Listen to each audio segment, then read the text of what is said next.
My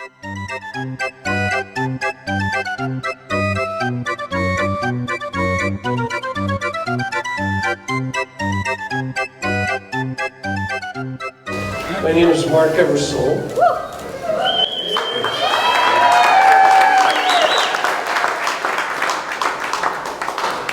And on behalf of the barn door players, I would like to welcome you to our 14th program that we've done in conjunction with the Arnim Museum's annual fundraiser. The name of tonight's program is A Fair Day in Flatonia.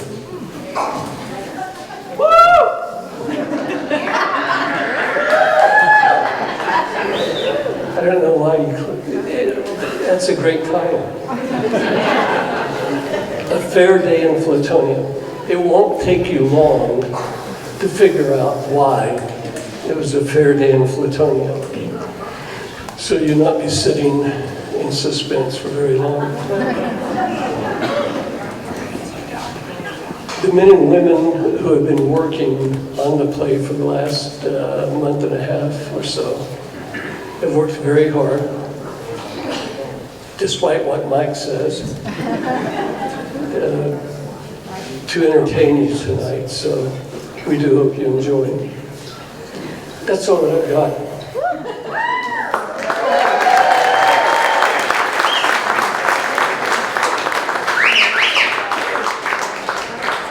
So I'll see y'all on the other end. Enjoy.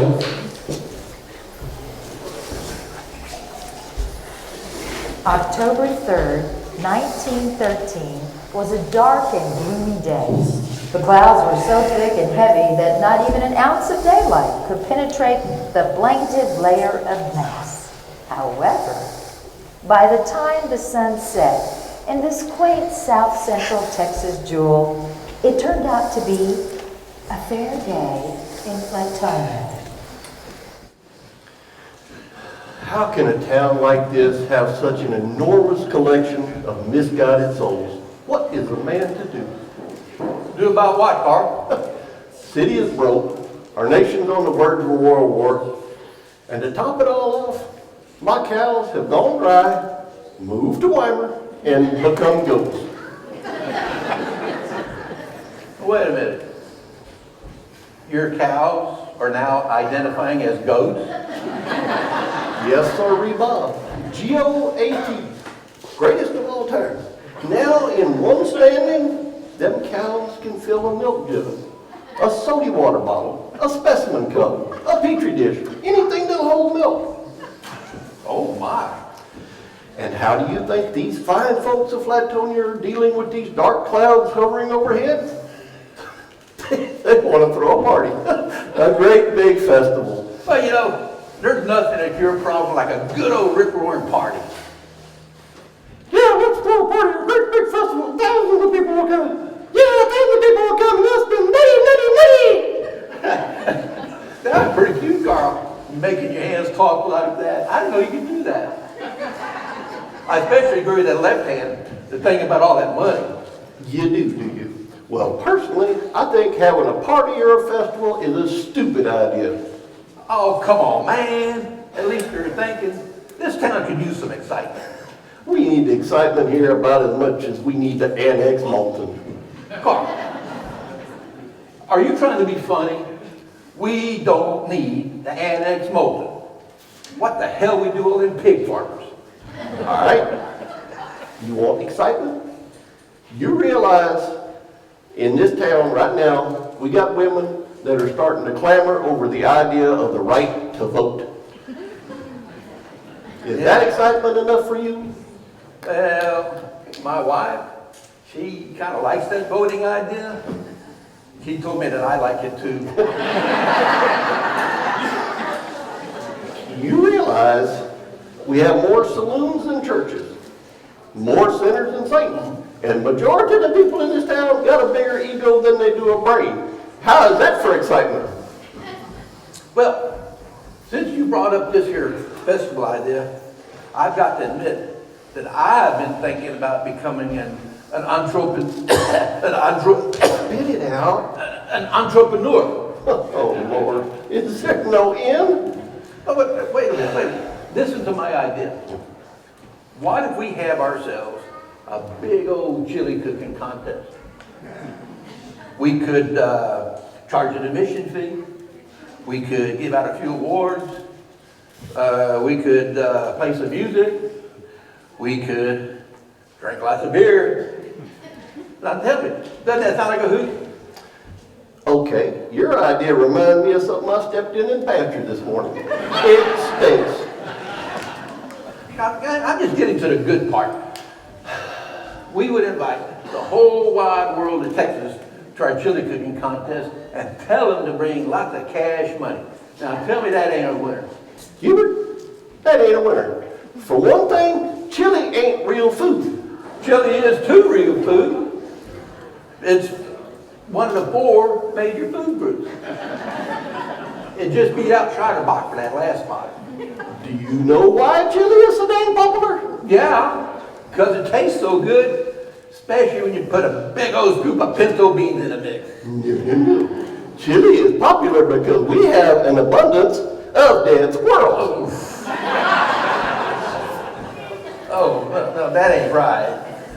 Dang sure is right. And if they can't find a squirrel, they'll take a fox.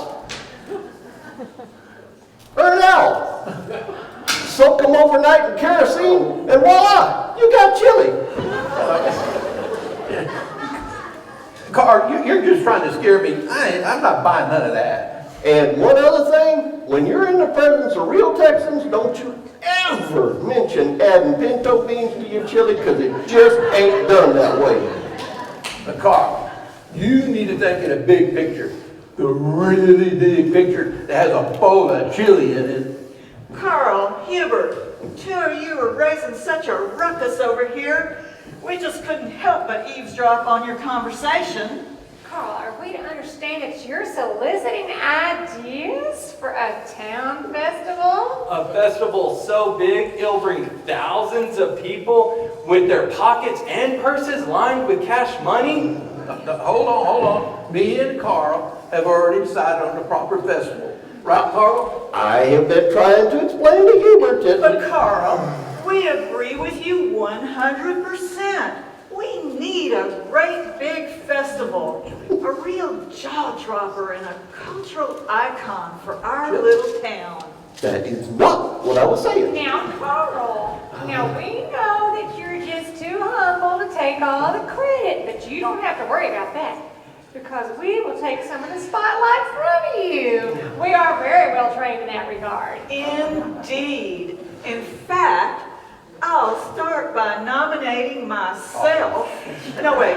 Actually, I'll appoint myself and accept the position of chairman of the yet-to-be-named event. Now hold on there. You're starting to sound like a one-woman wrecking crew. Anna Morgan, I do not believe that our town ordinances allow you to appoint and accept the chairmanship of anything.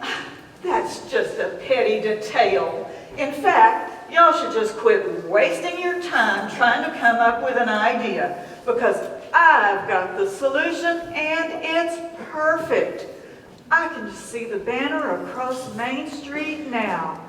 Welcome to the annual Flatonia Riverwalk Festival. That is just nuts. River who?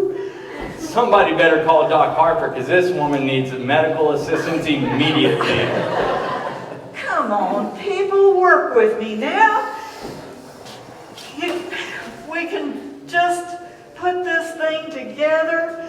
I mean, this is something that we can put together and have the finest festival for miles around. Now, Anna Morgan, where do you think we're going to have a river? Well, you know, it's just a simple solution. Really, you just take the pond on the east side of town, the one on the west side, you dig a trench down South Main Street. Oh my goodness! You open the floodgates and voila, there's your river. It's a no-brainer. Speaking of that, is Doc Harper here yet? No brainer. I tell you, the only thing with no brainer is that empty space between your two ears. That idea is as dumb as dirt. I got this really great idea for making chili with dead squirrels.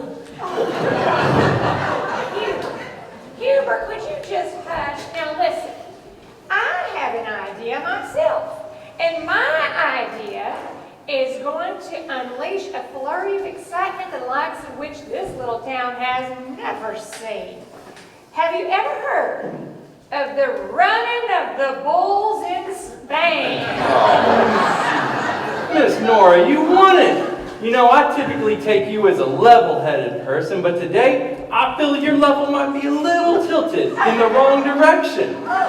Ms. Nora, I think you need to get in line behind Miss Anna when Doc Harper shows up, because y'all both need looking at. Well, now, hold on just a minute. Here, listen to me. All we got to do is this. We get us, I don't know, about a dozen huge, hungry feral hogs, and we put them over on the west end of South Main Street. Then we could get about 100 men, and we could put them on the other end of South Main, and we could let them pigs run.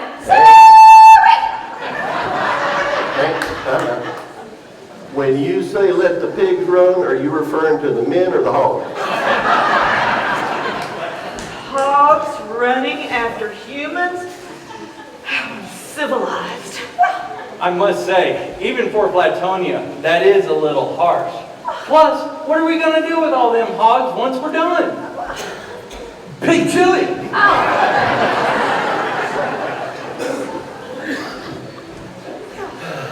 Now, I feel certain that I speak for the majority of citizens of this fine city of Flatonia when I say we don't want no smelly, filthy, rotten hogs running on our downtown streets.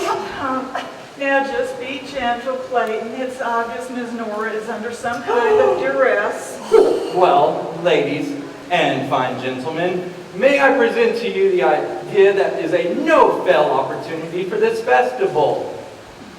It would be the international, Flatonia famous World Cow Chip Tossin' Festival. Oh, my goodness.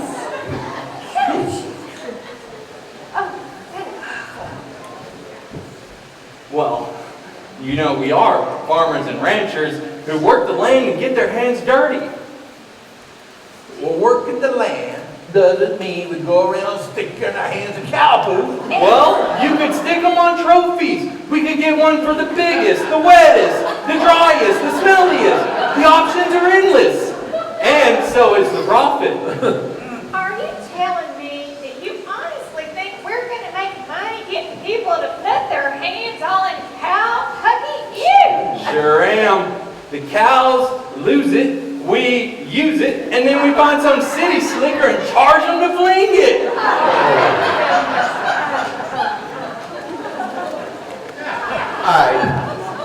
I've had it with y'all. It's October 3rd, 1913. We are actually standing here having a conversation about stuff we don't need. Dead squirrel chili. A river walk with no river. Pigs chasing people down Main Street and flinging cow poop. What's next?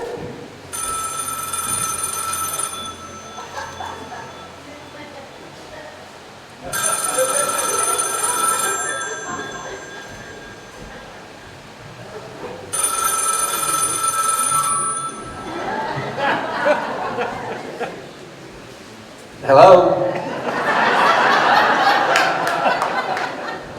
Yes.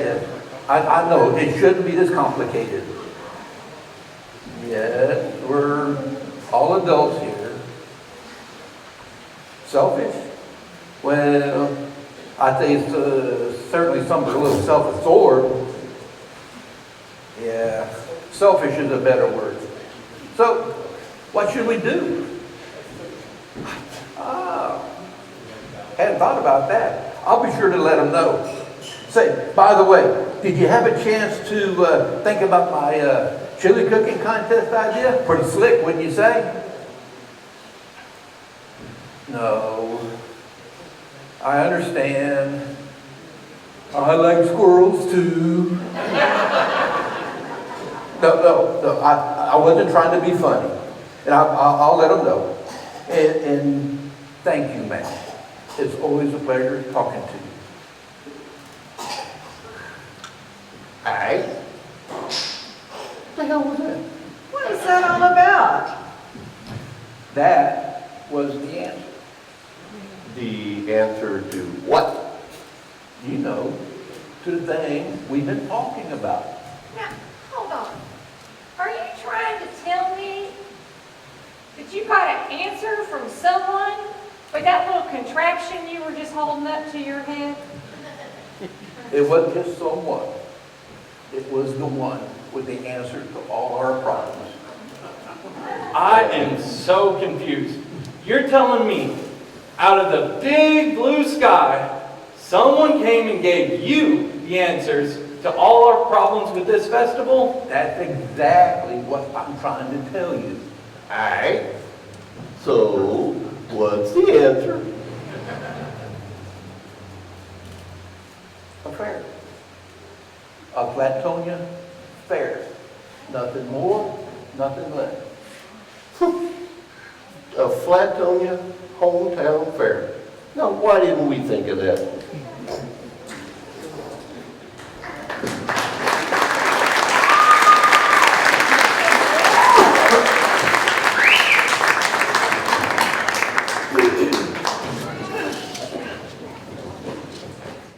There's nothing more thrilling than a small hometown fair. And on this Wednesday, October 3rd, 1924, Flatonia had one of the best in the entire state of Texas. There was joy and jubilation around every corner. And just when you thought you had seen everything, hold on to your hat, because one of the rarest yellow and red bug species in the world might just show up when you least expect it. All right, well, I'd like to thank you all for finally showing up to the staff meeting, but can we just please continue with the meeting? We are already 25 minutes behind schedule. We got things to do. And we all know that tomorrow is the last day of the 1924 Flatonia Fair, so let's keep the energy up. And when it's over, we will wrap it all up, put a big old bow on top of it, and send it off with a bang! Albert, please, can we forget the bang part? I just don't do well with loud noises. You know, it started when I was a little girl and my grandpappy took me out on the tractor. I just get all out of sorts. Olivia, that's a real interesting Big Bang theory you got going, but if it pleases you, we will eliminate it at the end. But can we push through this meeting so we can open the doors? Oh, Olivia, I agree. No bang. However, I don't think tractors were invented when your granddaddy was plowing his fields. So something else must cause you to be deaf and, No bang! We get the message. If you want, we can conclude by standing on our heads or hopping around like bunny rabbits or howling at the moon. I don't care. All I want to do is get through today and tomorrow. That's all that matters. Well, thank you, boys. You're such fine gentlemen. Wouldn't you agree, Dorothy? oh, I certainly do. I remember when I taught Al and Andy in the 5th grade, or was it Albert in the 6th? Oh, whoever it was, they were the nicest and polite students I ever had. Why, thank you, ladies. But can't we push through this meeting to open the doors? Well, of course, that is why we are here. Isn't that right, Dorothy? It certainly is. I don't know why it's taking so long to get this meeting going. At 1 o'clock, mercifully, we will play our final baseball game. And believe me, it cannot come soon enough. 18-2, 17-0, 12-0. Should I go on? Excuse me, Albert. But your information is actually incorrect. The final score was 12-1, not 12-0. Oh, excuse me. Well, that's just great, Coach. Hooray for the home team. Great job. Yes, sir. I thought we played a heck of a game. We had them crying like babies. Just so I get this straight, they beat you 12-1, and you had them crying like babies. You are a man of wonder, Coach. I wonder what's in your little hip flask here. Now, while Coach McNutt prepares to hand out tissues to the opposing team,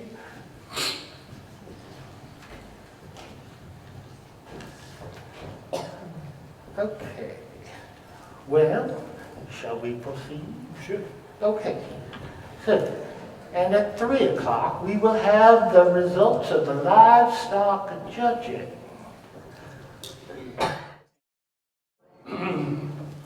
Y'all think it'd be a problem if we delayed the results of the livestock judging?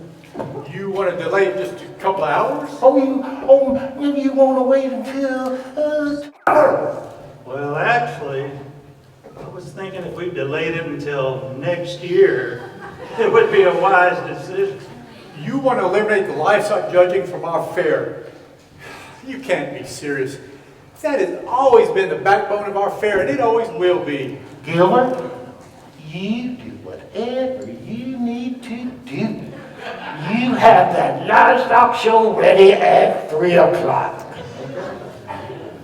Everybody, let's look at tomorrow's closing lineup and pay close attention. We're just burning daylight. You know, they were good students, but always in a hurry. You know, some things never change. He's just like his granddaddy, if you ask me. Are y'all finished? Yes, please continue. Okay.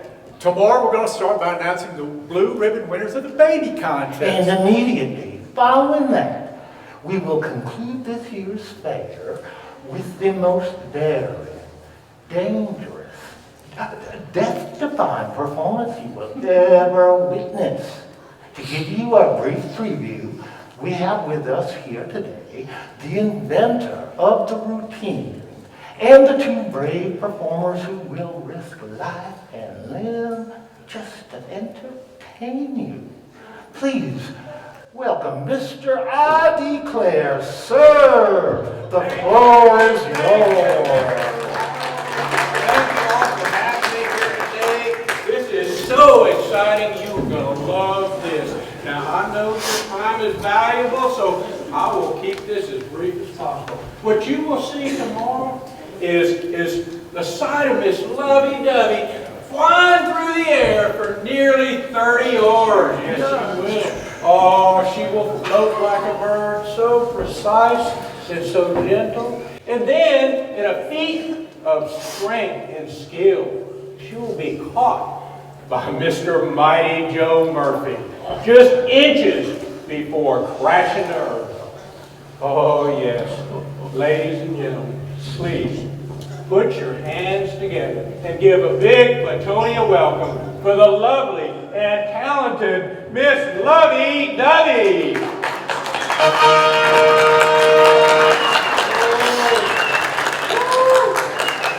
Oh, yes. And the man of unbelievable strength, Mr. Mighty Joe Murphy. Ladies and gentlemen, let's welcome Mr. Mighty Joe Murphy.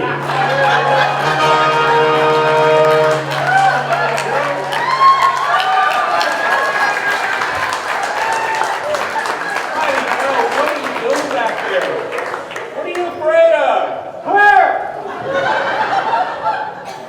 What is going on here? Hey, don't worry, don't worry. We'll have this taken care of by tomorrow's show. Now, Mighty Joe, Lovey, let's go get ready.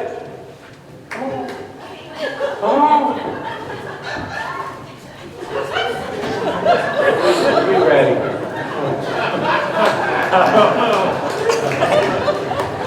Okay, everybody, that's it. Go to your stations and let's open the doors. Coach McNutt, I'm not done with you. I need to talk to you for a minute. Coach, I was reviewing the game evaluation form that you submitted to the tournament committee. In it, you're complaining about the referees. You said they didn't like Flatonia. Yes, sir. It's all right there in black and white. That's right. And you're complaining about having some holding penalties called, 3 delay game penalties, a couple of offsides, all called against your team. Don't forget about the 3 face mask penalties and the flag they tossed because they thought I was whining too much. Yes, sir. The refs were out to get us. Coach. You do know you're playing in a baseball tournament, right? There are no penalties for offsides, holding, delay game, grabbing the face mask. And I agree with what they said about your excessive whining. What we wanted was excessive winning, which we didn't get. Somebody needs to tell that to the referees. Coach, here's a little book I want you to review before your next game. It's called Baseball for Dummies. In your case, Baseball for Rummies. You might find it sobering. Baseball for Dummies. I don't know what to do with that guy. Actually, I do. Coach McNutt, I forgot. There is something that urgently needs to be picked up from the county judge in the Grange. You think you could saddle up your horse and get on over there and get that package back here to me before 5 o'clock? But, Oh. The judge, he specifically asked for you to handle this important assignment. I'll miss the game. Well, that's the whole point. Besides, we've already asked Scooter to coach. No, not to worry, Coach. It's okay. Now you better hurry along. Get on. Time's a wasting. Go.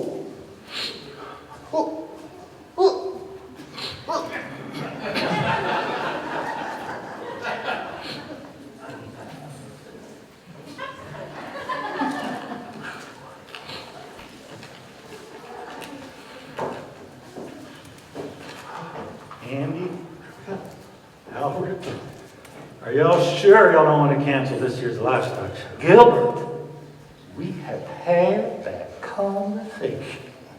Now, get ready. Here come the crowds. I'm as ready as I'll ever be.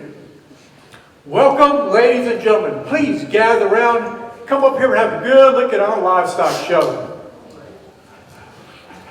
Ladies and gentlemen, come closer. Look, but not too close. You know, these are animals. Okay, Gilbert, bring out those cows and pigs and sheep and duck and goats and whatever else you got backstage. This is it. This is the only thing entered. The only thing I got in the bag is a dog, a wolf, a fox, and a wild pig. This rare specimen of a yellow flapper red-tailed beetle is the only other entry. What do you mean? This is it. Well, I tried to warn y'all. This is all we have entered. All the show animals from Flatonia went to the big show in San Antonio. What are we supposed to do? Well, I'll handle it. Okay. Ladies and gentlemen,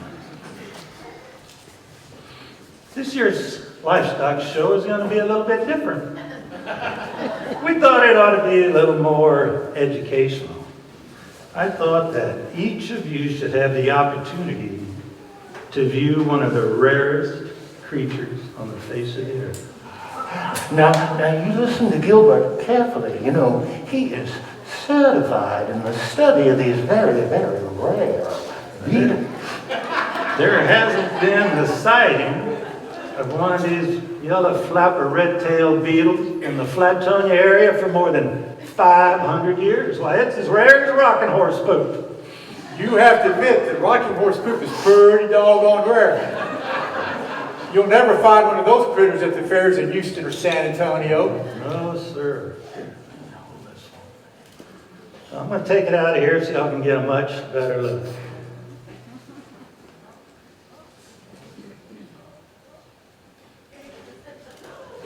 Look out! Look out! This is is a very rare creature, only one in captivity. Look out.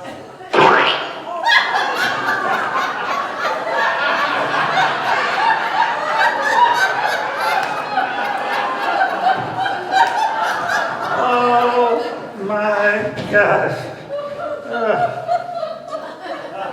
I just stepped on the only yellow flapper red-tailed beetle in captivity.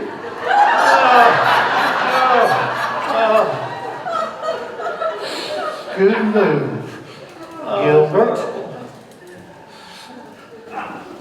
In fact, it went from being an endangered species to a dead bug all in one swift step. Well, ladies and gentlemen, this is what remains of the winner of the 1924 Flatonia Fair Livestock Show. Andy, Albert, you want me to bring those other animals out now? Gilbert, I don't think so. It would be hard to imagine anything more exciting than the execution of your rare yellow-tailed red-headed beetle, which, by the way, is nothing more than a common kitchen cockroach. No, Gilbert, that was spectacular. I have to agree.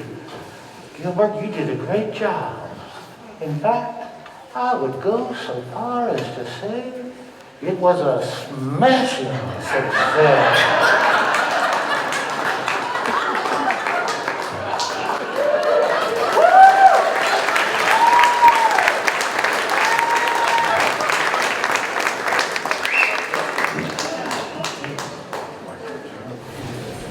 The Flatonia Fair offered something for everybody. Thrilling carnival rides, music, baking contests, and even a lady who soared like a bird. But you best never ask where the ugliest baby contest is being held, because you'll soon find out there are no ugly babies in Flatonia. Okay, can we have y'all's attention? Now, you know, today is a... Andy, stop right there. Olivia? What's wrong? Before you say another word, we have got something to talk to the both of you about. If y'all could wait just a few minutes, we'll all have a chance to talk. No, no, no. There's something that ain't right, and Olivia and I are gonna fix it. It's about the babies. You mean those babies? The Yes. babies in our contest. Well, of course, yes, those babies. What's the problem? From this day forward, there will never be another infant awarded the ugliest baby in the city of Flatonia. Now, just hold on 1 minute. You cannot just walk in here and make that kind of... We can. And we just did. Well, listen, there's nothing wrong with winning that title. My baby brother won it 10 years ago, and yeah, he was an ugly baby. And he's still ugly today, but you know, he's... My point exactly. He hasn't changed one lick. 10 years later, he'd still win that award. We just don't think it's right for a child to grow up knowing it's the ugliest baby in town. But some babies are ugly. Oh, Albert, all babies are beautiful. And that's the way it's going to be here in Flatonia. You got it? I got it. Yeah, I got it. Think about your brother, Andy. He could have been a success if only one person had encouraged him, instead of patting his head and calling him Rover. Well, now that we are all in a mutual agreement on this, perhaps you boys could get along with this meeting. All right. Well, we should all be glad that things have been moving along like clockwork. Let's just stick to the schedule, work hard, then we can relax easily. But before we conclude, I want to congratulate the baseball team. Yesterday, they won the first game of the tournament. I don't know how it happened, but by some miracle, it finally did. That was no miracle. That was fraud, deception, and dirty, rotten trickery. That's what it was. The county judge laughed and said he didn't know nothing about no package. That was not fair. Fair or foul, all parts of baseball, which you don't seem to understand. But what you didn't mention, Coach, was that it was a win, and the first win of the tournament. Now, don't forget that when those doors open in a few minutes, we're going to start off by announcing the winners of the ugliest blue ribbon baby contest. Then we have a baking contest, and we're going to conclude with the magical flight of Miss Lovey-Dovey. Okay, everybody, that's it. Go to your stations and let's open the doors. Okay.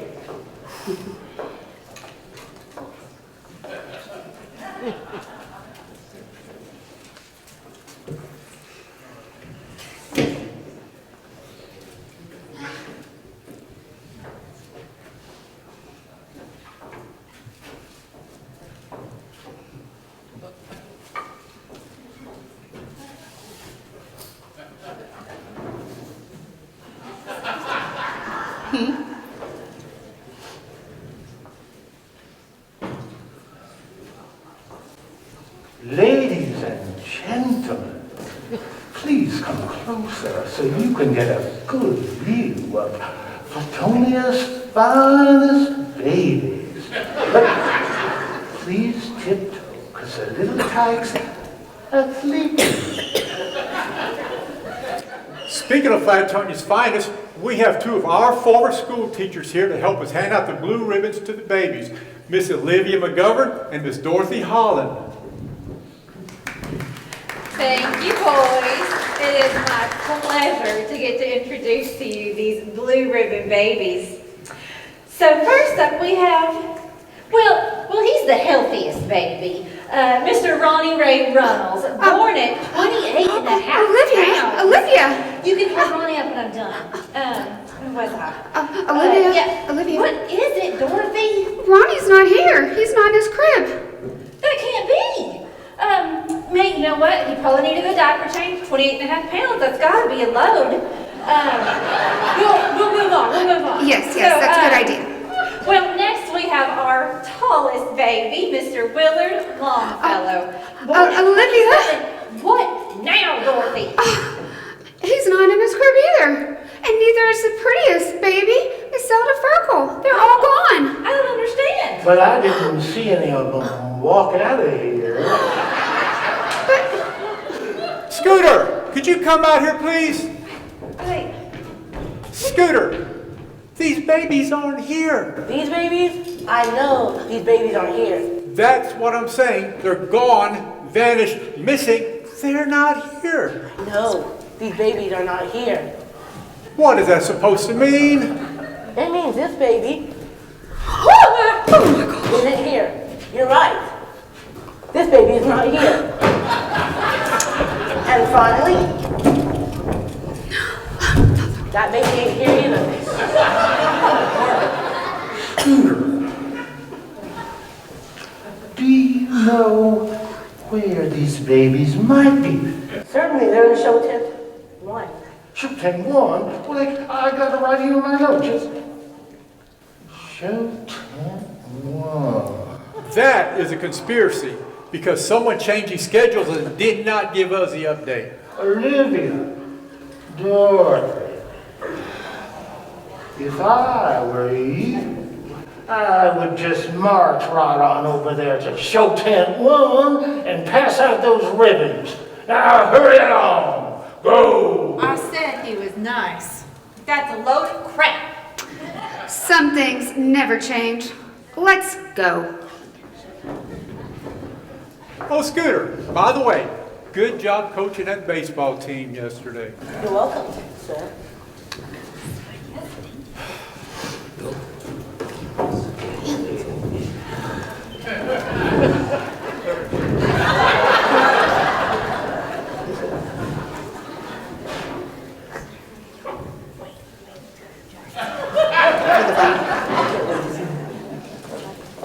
Okay.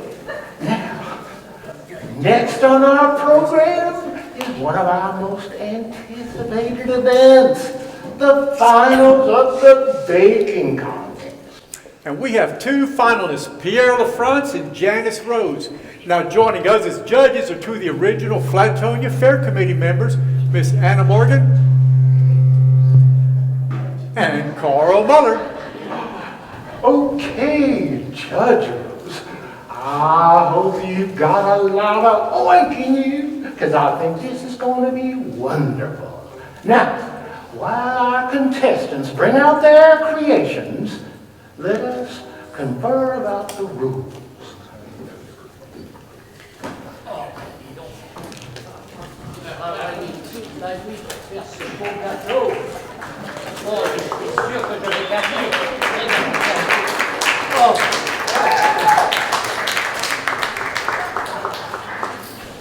Is that your entry, Frenchie?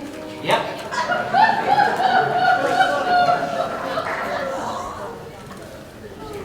Well, may the best baker win, huh? Oh,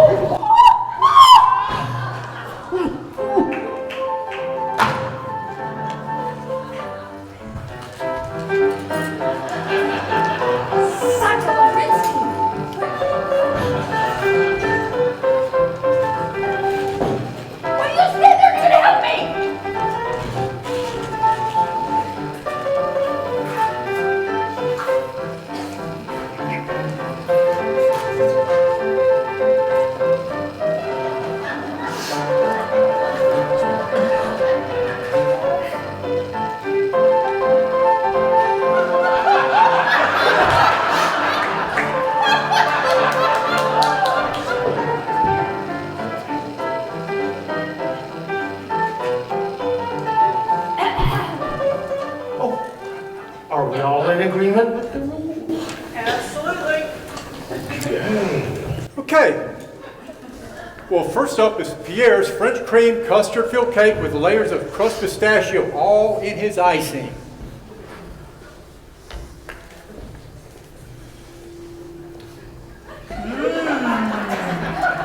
That tastes heavenly. So delicate, yet so bold.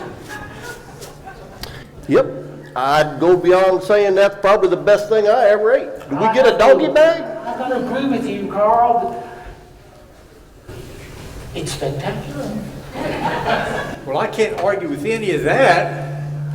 Okay, well, our other contestant is Miss Janice Rhodes. Now, Janice has prepared her special pie, which she describes as having every ingredient in it but the barnyard stink.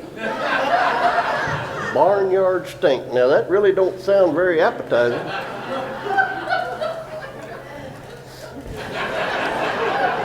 Wow. That is beyond a shadow of a doubt the best thing I ever ate. That gritty texture and earthy tasting, that's just amazing. Oh my goodness, I've never tasted anything so complex, yet so lusciously down to earth. It seems as if Janice has swept Mother Nature's gardens and deposited all the yummy flavors in this pie. I am just floored and brought to tears by that pie. It just simply bristles with all kinds of indescribable flavors. The proof is before us. Look at it. All the pretty textures and the shades of brown. And those imitation wood chips sprinkled throughout. It's And it's moving. Judges, do we have a winner? Janice all the way! I agree. Best thing I Vous, ever les ate. Américains, vous ne savez rien! C'est la meilleure pâtisserie que j'ai faite de ma vie! Congratulations, Janice. You are without a doubt the best baker in Flatonia. Pierre, without a doubt, you are not the best baker in Flatonia. But c'est la vie. There's always the next year. And speak English.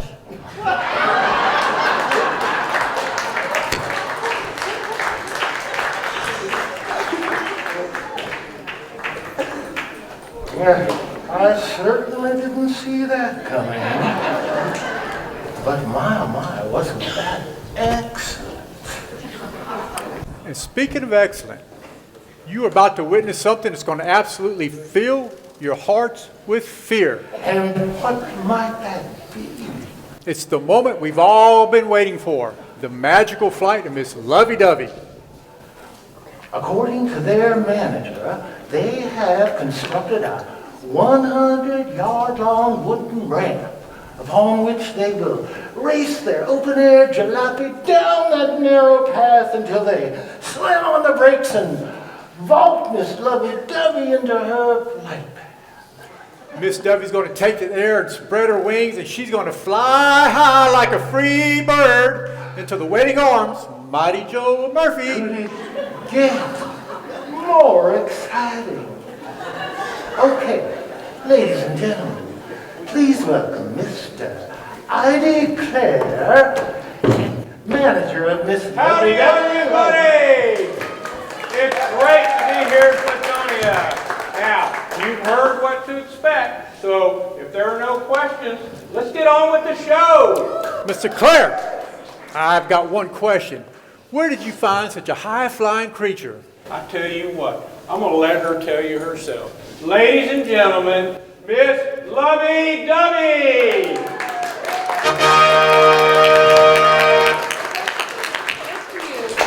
Lovey, tell us how you came to be here. Well, actually, it started when I was 10 years old. I was a tomboy, and I wanted to be Tarzan. I loved flying through the trees, swinging on the vines. Except one day, I fell and hit my head. And when I got older, I saw stars. I heard voices. I even heard my great-great-granddaddy's voice, who's been long gone. It must take a lot of confidence to do what you do. Well, that's kind of a funny story. Actually, when I was a baby in my hometown, I won the ugliest baby contest. Oh, I find that hard to believe. I know, right? But it crushed me when I got older, and I learned what that meant. They can be so cruel. I think it was that fall from the tree that sent me out of my ugliest mindset. Baby contests can be so cruel, you know? Well, yes, so we've kind of recently been told about all that. Mr. Clare, is there anything else? One other thing. Allow me now to introduce Mr. Mighty Joe Murphy, the man of nerve and steel.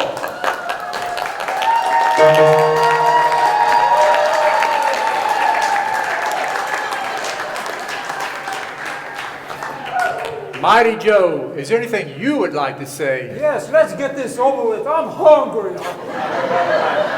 Lovey, you take your place. Mighty Joe, you go get ready, and we'll get on with the show. All right. There she goes. She's going up towards the automobile at the top of the ramp. She's at the car. What is that blue thing on her head?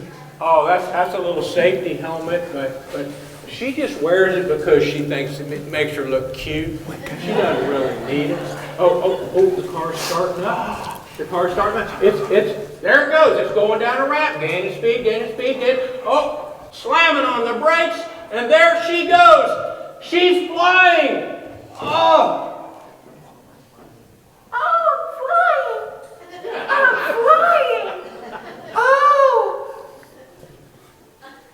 Oh, something's not right. I think she's gonna crash. Oh no! Oh! Hurry! Something! Oh my God! Take it easy.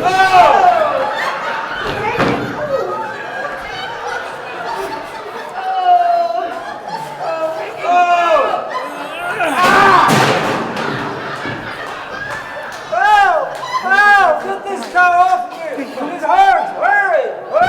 Oh, hurry!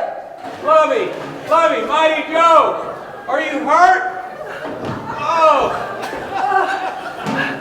Do you need a doctor? I think I'm fine. I think it was that crosswinds from the chicken farm down the road. But thank goodness I had my mighty Joe Murphy that had the impact, run of my impact.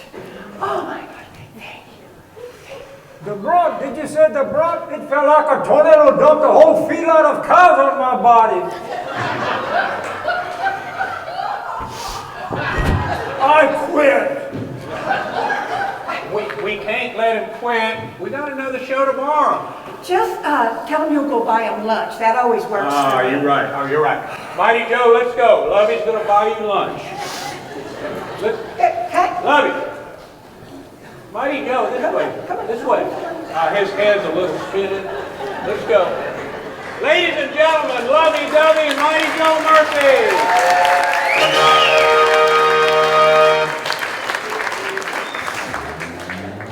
Oh, we should have stopped at those missing babies. Stopped? Are you serious? This moment will go down in fair history. Fair history, huh? You know, that is going to be pretty hard to forget. So, I've got an idea that might just help us out. If we can get some more gas in that old rusty jalopy up that ramp another time, but now we put those old two blue-haired school teachers we had up here a while ago, we put them in there, we got some extra weight, more momentum, and then when we hit that bottom, here's going to be that bang that Olivia did not want to hear. And they're going to launch into the sky, and they're going to reach a level of higher education they never thought was possible. You know, it looks like a perfect day for flying.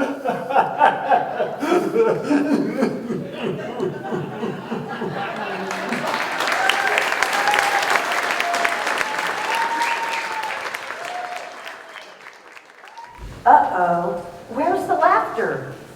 Where are the children running down the streets in search of their next adventure? It's Monday, October 3rd, 1938, and the fair should be in full swing, but instead, the streets are void of crowds, and the quietness is deafening. What is going on? It's over. After 23 years, it's gone. Kaput. Finished. What's going on, Carl? You're standing over here talking to yourself like a crazed madman. You been doing some day drinking? The fair, Hubert. We had upwards of 20,000 visitors every year. The railroads ran special trains just to accommodate us. We had everything going our way. Yes, man. Every boarding house was packed. The saloons, man, they ran non-stop. And the jailhouse had a waiting list. Yes, sir. The fair was a good thing for Flatonia. So, why did we turn off the lights and lock the gates?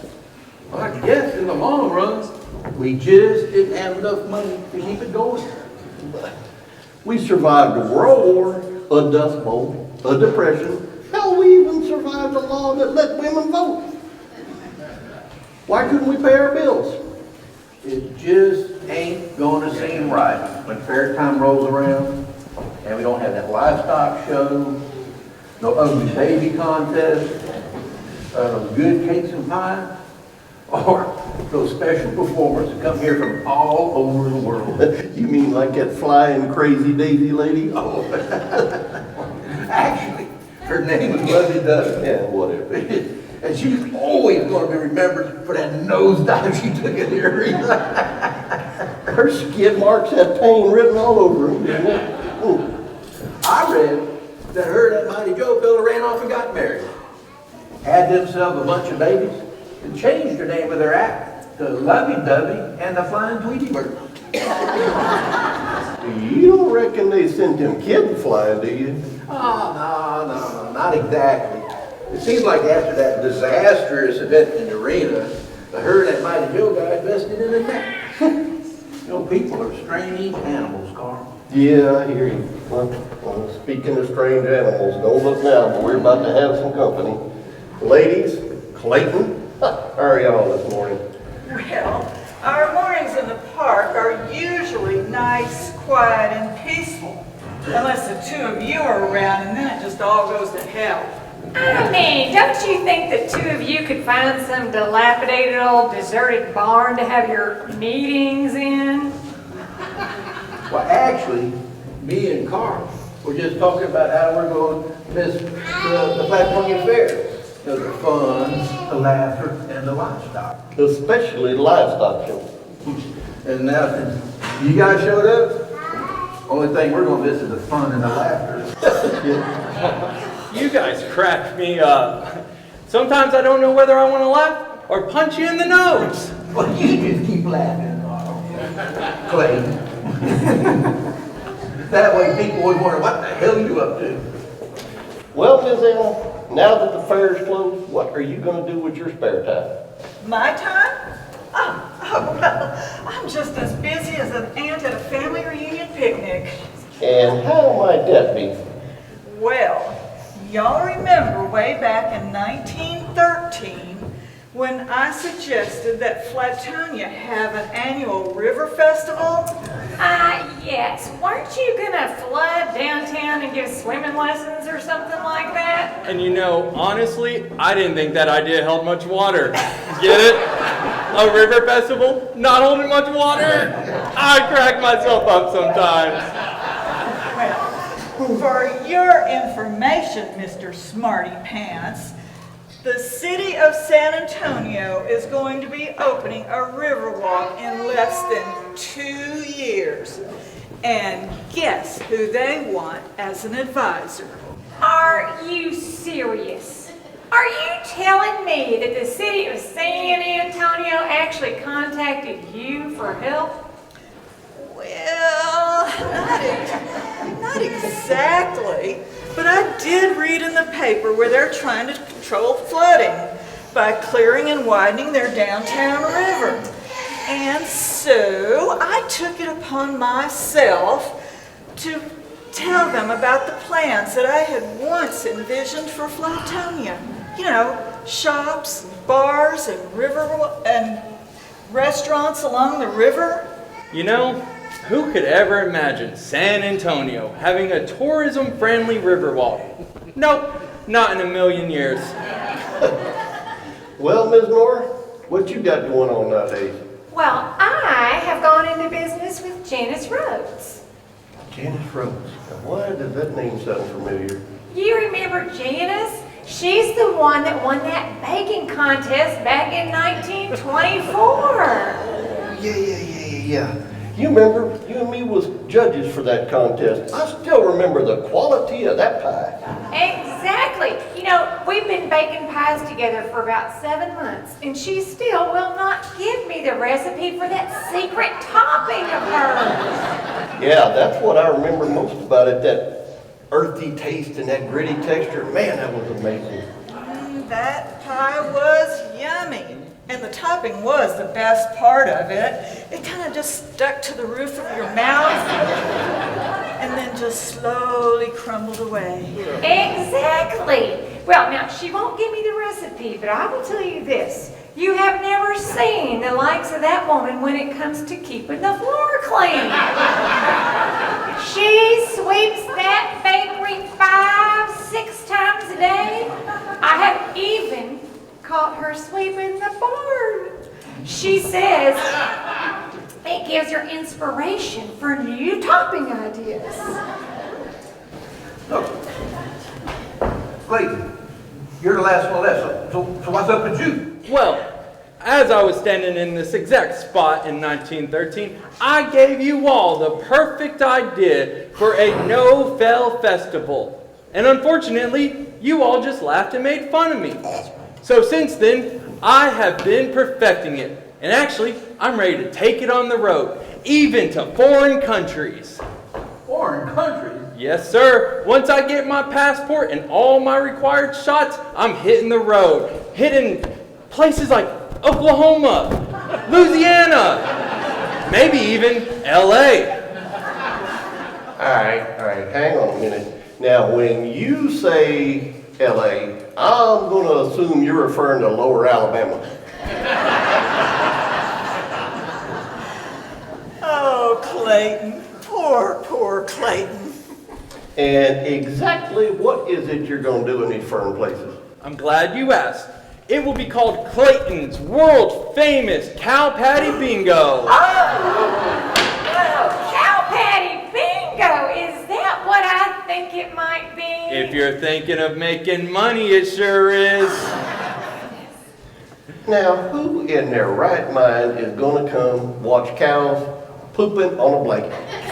Well, I'll tell you, last week I tried it over in Schulenburg and they ate it up. All I had to do was read them the rules real slowly, then take their money and let the cows do all the rest. What do you think of that, Carl? Clayton. Bless your little heart. All right, since I like you, I'm going to help you. Okay. Here's what you do. You go home, get the biggest feed sack you can find. Okay? Sell your horses, sell your cows, sell your farm. Just fill that feed sack with money. Now that's not making much sense. I ain't through yet. Okay. All right?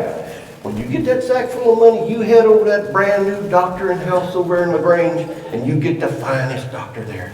And you tell him, I got a sack full of money, and I want to buy a new head. What?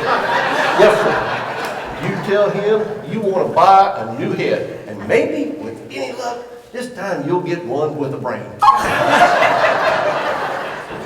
Wait, I don't think you're trying to be funny. Just trying to save you some pain and suffering, that's all. Well, I think I'll save myself some pain and suffering by finding somewhere else. It's starting to stink here. Ladies, would you like to join me at the garbage dump? I'm sure it smells much better there compared to here. Well, I think it's time for us all to go home. I agree. Good day, gentlemen.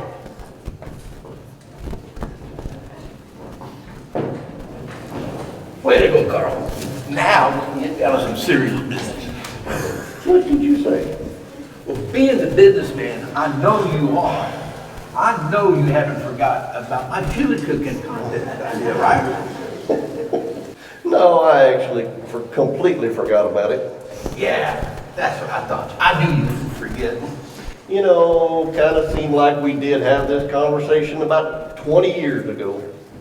Well, think about it, Carl. We got everything right here it takes to make a chili cooking contest work. We got this great little town, all these nice people that live here. We got big old oak trees to cook under. We got squirrels. And did I mention all the nice neighborhood people who live here? Now tell me that ain't a winning combination. Hubert, Flatonians don't want people coming to town spilling chili all over their streets and sidewalks. Say that part again. Say what again? That part about what those strangers are going to do when they come to town.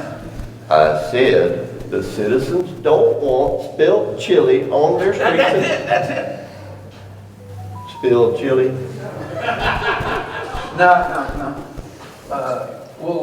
We'll put what's important up front first. The advertisement will read, "Come to Flatonia and chili spill all you want."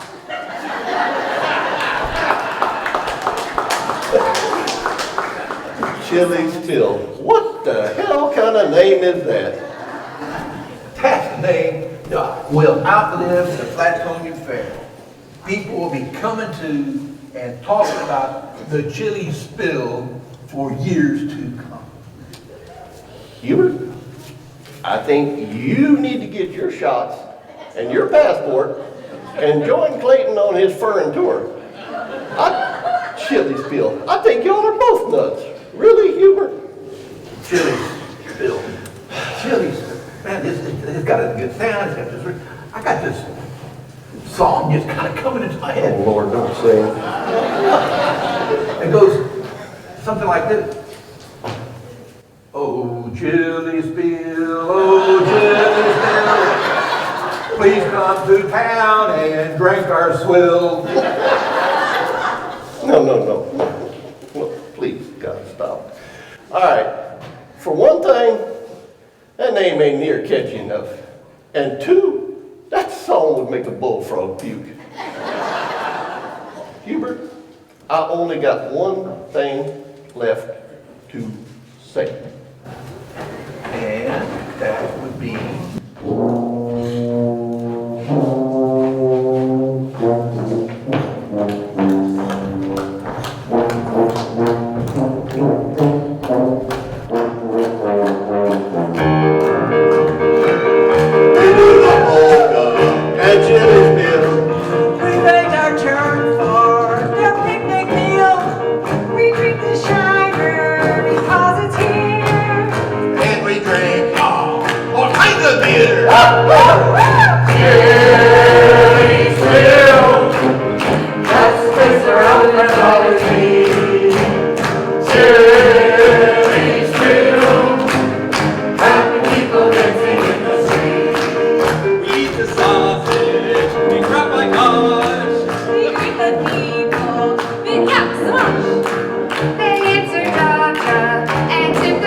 image, too much we drink.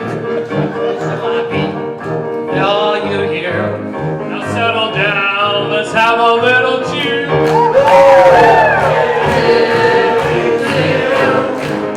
Has pleasure our friends always be. Chili's chill. Happy people dancing in the street. Your foot-long meters are mighty fine. They make us happy. Chili's chill. We cook it hot. When you taste it, you like it now. Chili's chill. Has the taste our friends always be. Chili's chill. Happy people dancing in the street. Happy people dancing in the street.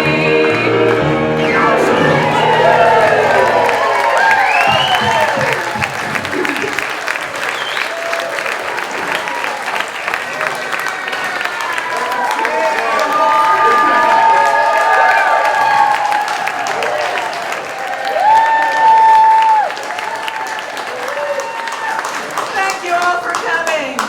We had a great time doing it, and we hope you enjoyed it too.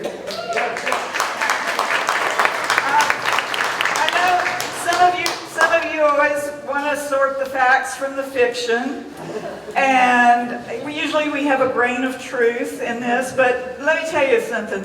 This was based 100% on true facts. Just kidding. There was a Flatonia fair, of course, and they did have baby contests and cooking contests and livestock contests, and they even had daredevils who did death-defying acts flying through the air. But many probably of you in the audience had parents, grandparents, great-grandparents tell you stories about the Flatonia fair. And so I grew up on those and have fond memories now when I see the write-ups in the Argus that kind of refer back to those days. But I want to introduce our cast.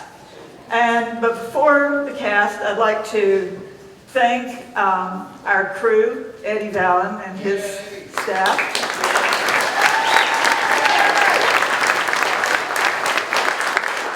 They ably provide sound and light for all our efforts. And Martin Cherry always does a magnificent job of keeping the music going and catches up to us or slows us down. Usually we just jump in and he gets on us. He finds where we are. Okay, and as far as the cast is concerned, I'll introduce them in the order of their appearance. In Act 1, Carl, played by Brian Milson.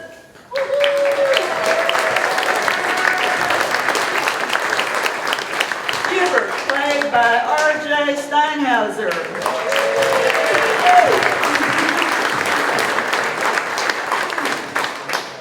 And Jamie, me, of course, playing Anna. Jamie played Nora.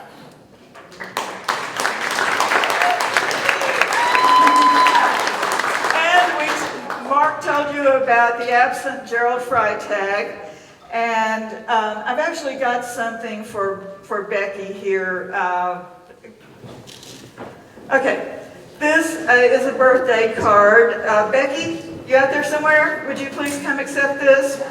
And be sure to take it to Gerald in the hospital because this, I don't know if you can see it from where you are. This is courtesy of Terry Ayler and her art. She says, I can't say I'm entirely pleased with my hip replacement. And it's...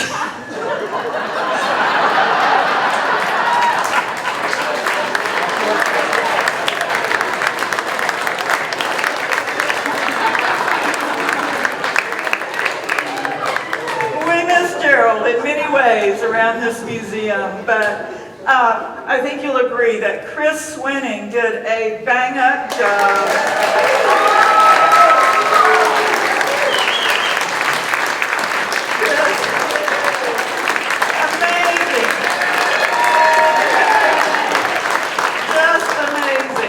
Stepped into that in 2 days' notice. Okay, in Act 2, Willie Steinhauser filled the role of Andy.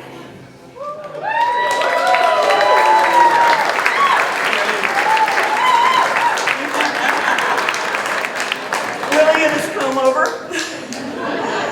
Mike Patton played Albert.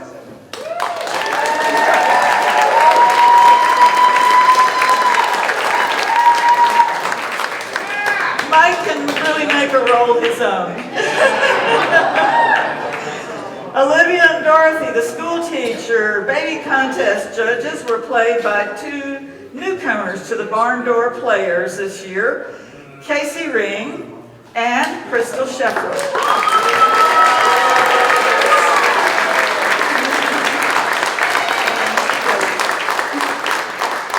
The rather tipsy Coach McNutt was played by another newcomer to our group, A.J. Rice.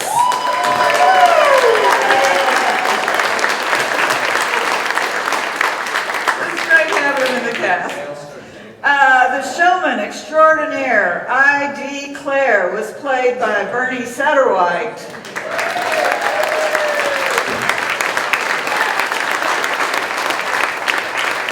I love how he matches his outfit. Lovey-Dovey, one half of the Daredevil team, was played by his wife, Pat Satterwhite.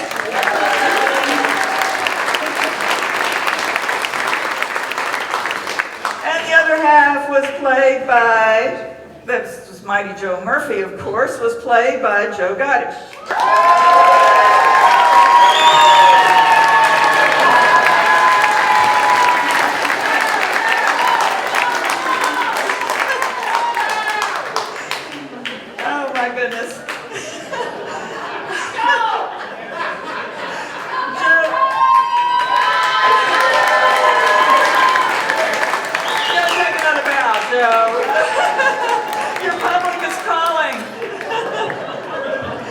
Okay, I had to do a little arm twisting to get the last actor for Act 2, as Gilbert of Yellow Flapper-Tailed Beetle fame was played by Jerome Swadek.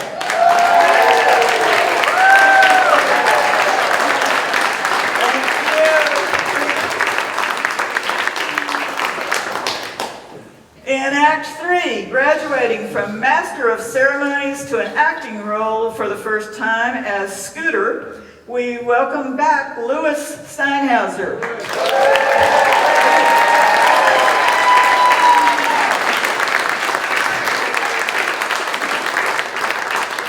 Gabe Martineau appeared in the cake contest as the sore loser, Pierre LaFrance.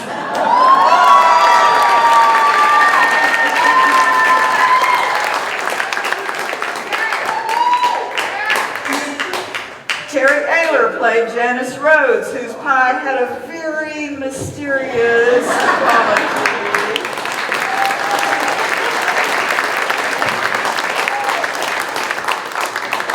Last but not least, we owe all of this to the creative force behind the production, writer, director, and very patient producer, Mark Eversole.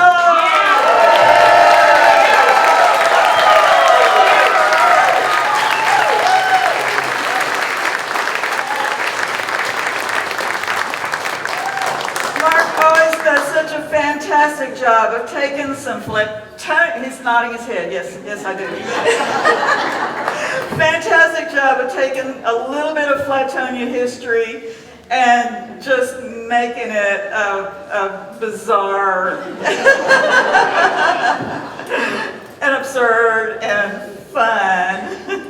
She gave me 3 sentences this year instead of just 2. Mark, say a word.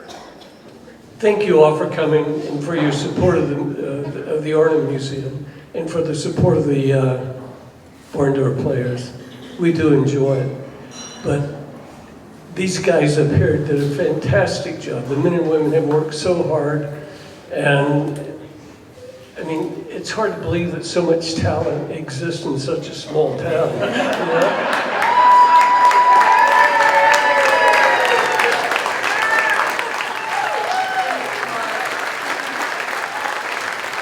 Thank you all again for coming. It was great to have you here tonight. Thank you so much.